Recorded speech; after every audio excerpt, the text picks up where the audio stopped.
बद्रीनाथ चढ़ावा चोरी मामले में आज आरोपी भले ही सलाखों के पीछे हो, लेकिन इस पूरे मामले को लेकर के राजनीति इस समय चरम पर है।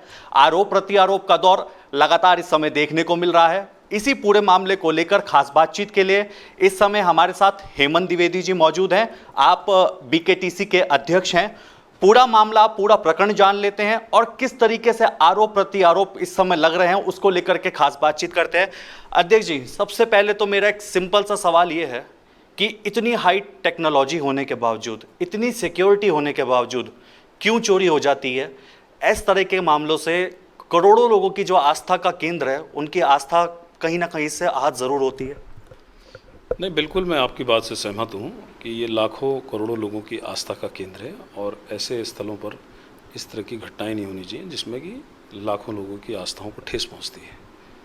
नंबर 2, बहुत सारी चीज़ें वहाँ पर, उससे पहले वहाँ पर हाई रेजोल्यूशन कैमरे लगाए गए, वहाँ पर बैंक का प्रतिनिधि रहता है, वहाँ पर बहुत सारे जो श्रद्धालु होते हैं उनमें से वो भी उसमें पार्टिसिपेट करते हैं। फिर भी मैं कहता हूँ कि मनुष्य विकृति है और अगर किसी के द्वारा ये अपराध किया गया है तो सरकार और मंदिर समिति ने उस पर कठोर कदम उठाते हुए तत्काल 24 घंटे के अंदर, आप जानते हैं कि 3 तारीख कोई आरोप लगे थे और 3 तारीख के 10 तारीख तक, 7 तारीख तक अपराधी के खिलाफ मुकदमा कायम हो गया, निलंबित हो गया। सारी प्रोसेस अभी, क्योंकि जांच गतिमान है, उस पर अभी कुछ कहना मेरा ठीक नहीं है, क्योंकि 3 जांच समिति उसमें काम कर रही है। पुलिस अपनी इन्वेस्टिगेशन कर रही है, उस पर एसआईटी अपना काम कर रही है, पुलिस और अपना विभागीय जो जांच, प्रिलिमिनरी जांच है वो जांच ऑलरेडी आ चुकी है, और जो शासन की जांच है वो जांच भी अभी गतिमान है, जिसमें गढ़वाल कमिश्नर की अध्यक्षता में ये जांच चल रही है। तो जांच रिपोर्ट आ जाने के बाद हम ये कह सकते हैं कि इस पर हम सख्त से सख्त कार्रवाई करेंगे और इस तरह की भविष्य में पुनरावृत्ति ना हो, उसको लेकर हमने बहुत सारी चीज़ों के लिए रोड मैप भी बन रहा है कि ऐसे स्थानों को और हाई सिक्योर कैसे बनाया जाए। आरोपी की कार्यप्रणाली पर कई सवाल खड़े हो चुके। बीकेटीसी के पूर्व अध्यक्ष गणेश जोध्याल और कांग्रेस के प्रदेश अध्यक्ष, उन्होंने कई आरोप लगा दिए कि जिसकी नियुक्ति यहां देहरादून में रहनी चाहिए थी, जिसको यहां काम करना चाहिए था, आपके कार्यकाल में उसे वहां काउंटिंग पर क्यों भेज दिया गया? देखिए, मैं जिस बात पर कल कायम था, आज भी मेरे पूरे आरोप उनके ऊपर हैं। उन्होंने जिस तरह से बात को घुमा के जवाब दिया है कि जो श्री प्रमोद नौटियाल जो इस घटना में जो लिप्त, जिनके ऊपर आरोप लगा है, कि वो कहते हैं बहुत सफाई से कि मैंने इसकी नियुक्ति नहीं की है, और बहुत चतुराई से वो जवाब दे रहे हैं कि शासन से वो पद स्वीकृत थे, शासन से वो पद स्वीकृत थे। वो कौन से पद? वो पद था इंटरनेट कोऑर्डिनेटर का, जिस पर वो ऑलरेडी काम कर रहा था टेम्परेरी, उस पर वो पद था सृजित। तो वो पद के साथ और भी पद थे, 34 पद। उन्होंने इंटरनेट कोऑर्डिनेटर पद पे तक तो नियुक्ति ठीक है बिल्कुल, लेकिन उसके बाद उन्होंने क्या किया कि जो व्यक्तिगत सहायक पद, एक ऑफिस बेयरर पोस्ट थी जिसमें समायोजन नहीं हो सकता था, एक्ट का उल्लंघन है, और उन्होंने क्या किया कि उसको इंटरनेट कोऑर्डिनेटर से वो पद तो स्वीकृत हो गया आया था, ये नहीं बता रहे कि पद कौन सा स्वीकृत हो गया था। बड़ी चालाकी से, जैसे कांग्रेस की प्रवृत्ति रहती है कि कैसे वो झूठ को, किस तरह से वो 100 बार एक झूठ को बोलते हैं और किस तरह से वो बातों को जनता को गुमराह करते हैं। मैं उनके पास, मेरे पास इसके प्रमाण हैं, मेरे पास इसके कागज हैं, मेरे पास इसकी, ये सब बोर्ड की बैठक की वो है, ये सारी चीज़ें हमारे पास यहाँ पर प्रमाण है, और शासन का जीओ भी हमारे पास है कि वो कौन से पद थे। मैं जवाब चाहता हूँ उनसे कि क्या व्यक्तिगत सहायक का पद आया था वहाँ से? इंटरनेट कोऑर्डिनेटर का पद आया था, बिल्कुल सही बात है, एग्री हूं मैं उनकी बात से कि 34 पद आए थे, लेकिन कितनी चालाकी से बात को घुमा दे रहे हैं कि व्यक्तिगत सहायक का पद पर उनका समायोजन हो ही नहीं सकता था। 2 पद जाके ऊपर जंप देके उन्होंने व्यक्तिगत सहायक पद, उस पद पर उसकी नियुक्ति की, जो कि सरासर गलत है। आपने कहा कि जो चढ़ावे का पैसा था उन्होंने अपने निजी कार्यों में उसका दुरुपयोग किया। आपने कई ऐसे गंभीर आरोप लगाए। मैं देख रहा हूं कि आप अभी पूरे साक्ष्य के साथ यहाँ पर इस समय बैठे हुए हैं, और आज आपको इसी बात के लिए उन्होंने प्रेस क्लब में बुलाया था, इस पे 1-to-1 डिबेट के लिए।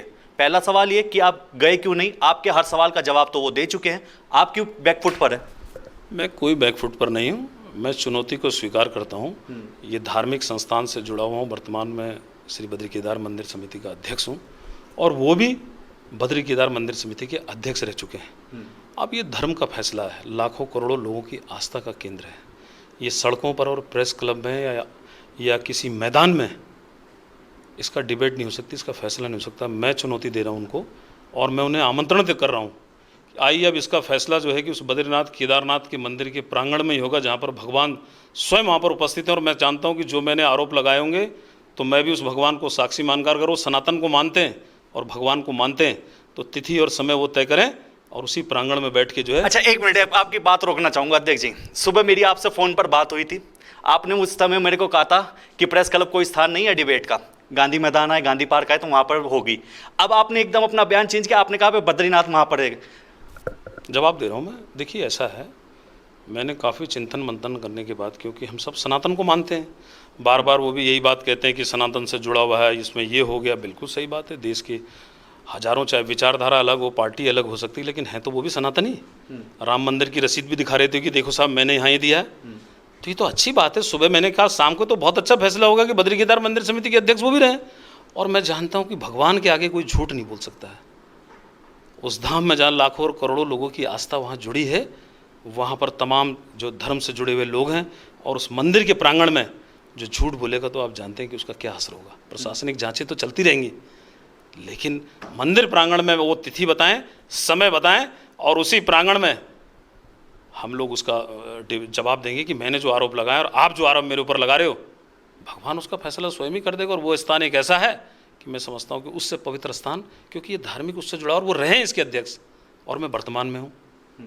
तो ये प्रेस क्लब या गांधी मैदान या किसी हॉल में या कहीं पर, ये फैसले सड़कों पे नहीं होते हैं, ये धर्म से जुड़े हुए फैसले। आइए वो तिथि और समय बताएंगे, उनको मैं बिल्कुल सम्मानपूर्वक लेके जाऊंगा, और उन धामों के इस बात को लेकर के तो वो कह चुके हैं कि आप जब भी समय बताएंगे वह वहां आएंगे भी और डिबेट भी करेंगे। बस इस बात का जरूर ध्यान रखें कि वो किसी कार्यक्रम में व्यस्त ना हो, और 5 से 7 दिन पहले आपको वो बता दे। तो आप बता दीजिए ताकि ये पता चल जाए हमारे चैनल के माध्यम से भी कब इस पूरे विषय को लेकर के आप तमाम उनसे सवाल भी करेंगे। मैंने आपसे कहा ना कि ये सब उन्होंने तय करना है, तिथि समय उन्हीं के ऊपर डाल दिया है। वो अपना शेड्यूल देख लें, उनका शेड्यूल बहुत व्यस्त रहता है, वो अपना शेड्यूल देख। आज तो आप गए नहीं, आप जाएंगे, मतलब अगर उन्होंने दे दिया तो अगली कोई तिथि बता दी। मैंने आपसे साफ स्पष्ट कह दिया। अब इसमें मैंने कहा ना कि धर्म का फैसला उस मंदिर के प्रांगण में ही हो, और मैं जानता हूं कि उस प्रांगण में जो झूठ बोलेगा उसका हश्र क्या होगा, ये सब लोग जानते हैं जो सनातन धर्म को मानते हैं। मुश्किलें किसके लिए खड़ी होंगी? आपने तो एक बात ये भी कही कि मेरा 14 महीने का कार्यकाल हुआ, मेरे कार्यकाल की भी जांच करा ले, और उनके कार्यकाल भी, वो भी अपने कार्यकाल को लेकर के पूरी तरीके से आश्वस्त है, आप भी आश्वस्त दिखाई दे रहे हैं। बिल्कुल ठीक बात है, मैं आज भी अपने शब्द पर कायम हूँ, मैं कहाँ मना कर रहा हूँ। देखिए इस मंदिर समिति में सबसे लंबा कार्यकाल उनका रहा है। जिस तरह से उन्होंने आज जो आरोप मैंने लगाए थे उसको घुमा फिरा के उन्होंने जवाब दिया है। मैं आज भी अपने उन्हीं आरोपों पर जो मैंने आरोप लगाए थे उस बात पर मैं आज भी वहीं खड़ा हूँ। और उन्होंने जितने भी आरोपों के जवाब दिए वो तीनों के, वो निराधार, गलत, और जो कांग्रेस का एक चरित्र है झूठ बोलने का, और विशेषकर गोदियाल जी का, वो किस तरह से गुमराह करने की शासन से पद आए थे। शासन से पद आने के बाद मैंने जो है कि वही किया। अरे भाई, शासन से तो पद अलग आए थे, शासन से पद आया वो किसी चालक को, और आप नियुक्ति कर दो किसी जो है कि स्टेनो की वहाँ पर, तो किस तरह से वो बात, और कागज और तथ्य के साथ बैठे, हमारे पास सारे तथ्य हैं। और जहाँ तक बात रही उनकी कि किस तरह से वो गुमराह कर रहे कि देखिए साहब मैंने मंदिर बनाया। क्या मंदिर बनाना? एक तरफ तो भाजपा वाले कहते हैं कि मंदिर, मतलब बजट आया है देहरादून स्मार्ट सिटी के लिए और हम सड़क बना दे रहे हैं सहारनपुर में। अरे भाई, मंदिर बनाइए, बहुत अच्छी बात है, स्वागत है, हम तो चाहते ही हैं। आपने मंदिर समिति के अधीनस्थ 45 मंदिर हैं, उन 45 मंदिरों के रख रखाव में 27 धर्मशालाएँ हैं, 7 संस्कृत विद्यालय हैं। आप उसको ना हटा के उनके लिए तो आपने कुछ किया नहीं, जबकि उसके लिए नियम है, एक्ट में प्रोविज़न है। आप वहाँ का पैसा, लाखों मंदिर हैं देश के अंदर, राज्य के अंदर, अच्छी बात है, मंदिर बनाने चाहिए, हम भी बनवाते हैं मंदिर, लेकिन क्या मैं मंदिर समिति से जाके मंदिर में पैसा दे दूँ क्या? उस मंदिर समिति का पैसा तो उसी मंदिर की क्योंकि ऑलरेडी पहले ही इतना बड़ा स्ट्रक्चर हमारे पास है। हमारे 47 मंदिर, मैंने कहा 27 धर्मशाला हैं, 7 संस्कृत विद्यालय। आप बताएं ना कि उनमें क्यों नहीं काम किया आपने? अपनी विधानसभा में जाके बिनसर में क्यों किया? और फिर कैसे घुमा रहे हैं? एक तरफ तो भाजपा वाले कहते हैं कि साहब मंदिर बनाने, मैंने मंदिर बनाया, कोई अपराध किया? किस तरह से, देखिए ट्विस्ट कर रहे हैं, किस तरह से झूठ बोल रहे हैं, ये इनके चरित्र में है। मंदिर का पैसा है, दान का पैसा है, वो मंदिर में लगना चाहिए। तीसरा, उन्होंने कहा कि मैंने सड़क बनाई, ये है वो सड़क, ये है वो बोर्ड की बैठक। कितनी चालाकी के साथ, देखिए, एक अपने निजी व्यक्ति की भूमि तक उन्होंने जो है मंदिर की समिति के उससे जो है कि ये प्रस्ताव संख्या, चर्चा बिंदु संख्या 7 है। इस 7 में क्या लिखा हुआ है? गंगा मंदिर जलगांव गांव विकासखंड जखणीधार टिहरी गढ़वाल के प्रताप नगर स्थित मंदिर को मंदिर समिति के अधीन लिए जाने पर विचार। श्री विक्रम सिंह नेगी मान्य सदस्य द्वारा अवगत कराया गया कि जलगांव गांव विकासखंड जखणीधार टिहरी गढ़वाल में झील के बीच में भूमि उपलब्ध है, वहाँ मंदिर समिति के सहयोग से पूरे शब्दों को सुनिए। गंगा मंदिर बनाया जा सकता है, इसके साथ ही प्रताप नगर स्थित मंदिर को मंदिर समिति के अधीन लिया जाए। मान्य समिति द्वारा सर्वसम्मति से निर्णय लिया गया कि संबंधित ग्राम प्रधानों से इस आशय का प्रस्ताव प्राप्त किया जाए। तत्पश्चात श्री अनिल ध्यानी सहायक अभियंता उपरोक्त स्थल का निरीक्षण कर अनुक्षण कर होने वाले व्यय के संबंध में अपनी आंखें आगामी बोर्ड बैठक में प्रस्तुत करेंगे। उसके बाद ये सब लापता हो गया। ये कहानी बना के एक कहानी बनाई गई और उस कहानी बना के निजी जमीन पर सड़क बना दी। कहाँ है वो मंदिर? और कह रहे थे सरकार ने जमीन आवंटित की है। प्रस्ताव में क्या लिखा हुआ है? तो ये तो सफेद झूठ और लूट, दोनों हाथों से लूट खसोट करके आज वो बोल रहे हैं कि यहाँ पर कुर्सी लगी है मेरे पास। कह दिया मैंने आपके इस चैनल के माध्यम से कि आए और आज उस धर्म के प्रांगण में इसका फैसला होगा और भगवान के आगे कौन झूठ बोलेगा और कौन सच बोलेगा। आखिरी सवाल बस ये है, मैंने देखा कि जितने आरोप लगाए तमाम साक्ष्यों के साथ लगाए हैं, हर चीज़ आप अपना पत्ता मजबूत रख करके चल रहे हैं, ये ठीक है बात। लेकिन मेरा सवाल ये है कि जब आपने पद संभाला तब आपको नहीं याद आई इन सब चीज़ों की? तब आप ये मुद्दे नहीं उठा सकते थे? देखिए, जब भी कोई घटना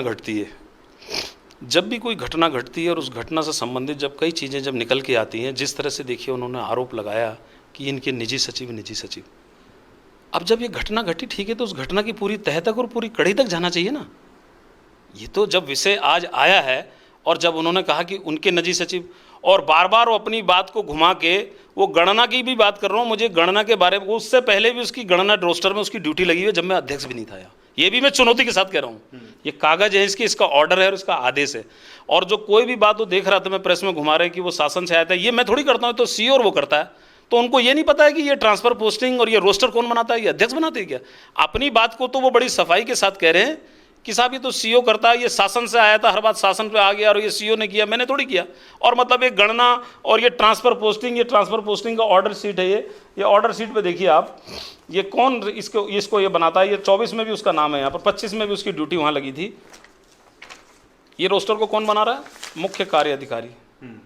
ये मुख्य कार्य अधिकारी ने बनाई हुई है। ये देखिए, ये ड्यूटी रोस्टर हर साल बनता है। क्या इसको अध्यक्ष बना रहा है? इस बात पे नहीं बोल रहे हूँ कि अध्यक्ष बना रहा है। हेमंत द्विवेदी ने साहब उनको लेकर गए। 3 बार मैं बद्रीनाथ गया हूँ। मंदिर समिति के जितने, ये देखिए गणना, यहाँ उसकी ड्यूटी लगी है। मैं उस समय था कि देखिए 28 अप्रैल 2025 मेरी नियुक्ति हुई है, 4 मई 2025। और ये ऑर्डर किस दिन का है? 28 अप्रैल 2025। अब इसमें गणना में कौन है जरा? ये ड्यूटी रोस्टर है। ये गणना थाली भेंट गणना में क्या है, ये लीजिए ना। तो किसी भी बात को तथ्य के साथ कहना चाहिए। बात इसकी नहीं है, मैंने हमेशा कहा है, अध्यक्ष भी आएंगे जाएंगे, सरकारें आएंगी जाएंगी। ये लाखों करोड़ों लोगों की आस्था से जुड़ा हुआ है। कांग्रेस को इस पर राजनीति नहीं करनी चाहिए। और गणेश गोदियाल जी जिस प्रकार जिसके दामन में खुद दाग लगे हों, कितनी सफाई के साथ में आते ना, तथ्यों के साथ बताते, ये शासन का आदेश है, ये ज़मीन का वो है। कहाँ है वो ज़मीन जिसके से वो बनाई? और निजी एक डॉक्यूमेंट्री बनाने के लिए 12 लाख रुपए दे दिए।